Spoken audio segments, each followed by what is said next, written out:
to have success at a global scale with the level of ambition that we have at Microsoft, you really need content, a community, and a cloud.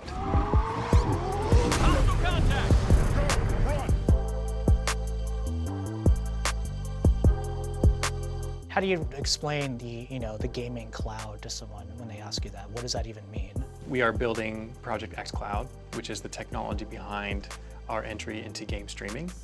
We've been building consoles for years. We built a lot of them. We have some skill at that. And what we've done is we've taken the core innards of an Xbox One S and we figured out how can we transform that into something that's more suitable for the data center.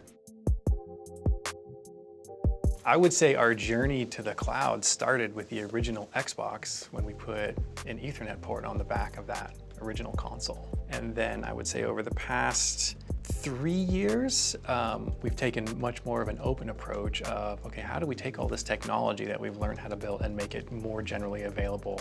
It used to be like a world where games were a product, where you would get a development team together, you would develop a game, you would write it, you would package it in cellophane, you would print it on discs, and then you would ship it to the stores. And your relationship with your customer kind of ended at that point. Like Microsoft Office in the past, right?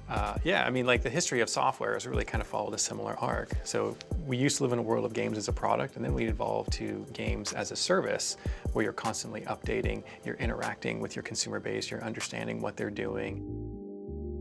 All the products that we work on here, we have this progression of testing.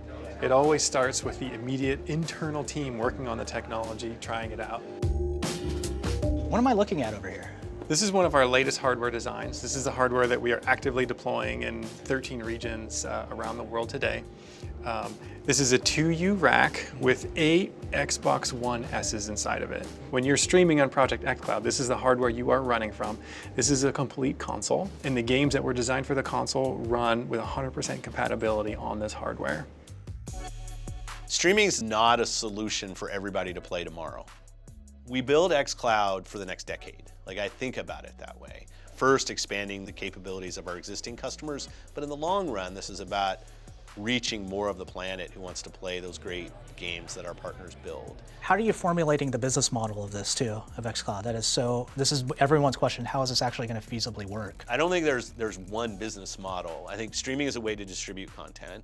I think there's a way to acquire content, whether I'm acquiring it through a subscription or I'm acquiring it to own, or it's a free-to-play game that has more of a post-sale monetization.